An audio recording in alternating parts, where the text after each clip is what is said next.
Good morning અને રામ રામ બધાને સ્વાગત છે તમારું મારા નાના એવા મિની વ્લોગમાં ખોડિયારમાંના મંદિરેથી.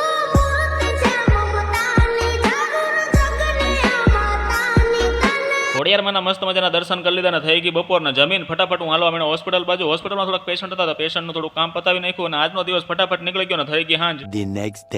બીજો દિવસ ઉગી ગયો ને આપણું દરરોજનું એક જ કામ ભાઈ, સવારમાં આપણે 7 વાગ્યામાં દૂધ લેવા જવાનું. ફટાફટ દૂધ લઈ લીધું અને દૂધ લઈને ભાઈ ઘરે આવીને ફટાફટ નાહી ધોઈને ભાખરી ખાઈને પાછા હું હાલવા માંડ્યો હોસ્પિટલ બાજુ. હોસ્પિટલ પહોંચી ગયા ને પોખતાની વેત જ ભાઈ સવારમાં આપણે પહેલું કામ કરવાનું હતું, પંખો ખોલીને અંદરથી સાફ કરવાનો હતો. ફટાફટ એ સાફ કરી નાખ્યો, પંખો સાફ કરી નાખ્યો અને હોસ્પિટલનો કબાટ ખોલ્યો તો એમાં એટલી બધી ધૂળ હતી તો ફટાફટ આપણે એ ધૂળ પણ ક્લીન કરી નાખી.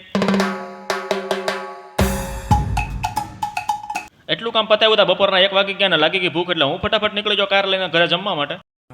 ये बड़ी अच्छी बात कही आप. બસ કાકા હવે અંદર વ્યા જાઓ, વરસાદના પલ્લી જાઓ. सॉरी ફટાફટ જમીને હું પાછો આવી ગયો હોસ્પિટલ. આ થોડુંક મારે ઘરનું કામ કરવાનું હતું કારણ કે ટીવીનું GTPL નું કનેક્શન લેવાનું હતું તો ફટાફટ હું GTPL વાળાના ઓફિસે આવી ગયો કનેક્શન લેવા માટે. એટલું કામ પતાવ્યું તો હાંજના 9 વાગી ગયા નીકળી ગયો ઘરે જમવા માટે. જમીન થોડીક વાર બેઠો તો મિત્રનો ફોન આવ્યો કારણ કે એને ફોનનું કવર લેવાનું હતું. ફટાફટ અમે બજારમાં ફોનનું કવર લેવા આવી ગયા, કવર લઈ લીધું અને નીકળી ગયા બજારમાં પેટ ઠંડુ કરવા માટે. બસ લ્યો આજ માટે એટલું જ. તે વ્લોગ ગમે તો લાઈક કરજો, શેર કરજો ને ફોલો કરવાનું ભૂલતા નહીં. મળ્યા કાલ નવા વ્લોગમાં. ત્યાં સુધી રામે રામ મંડળીને.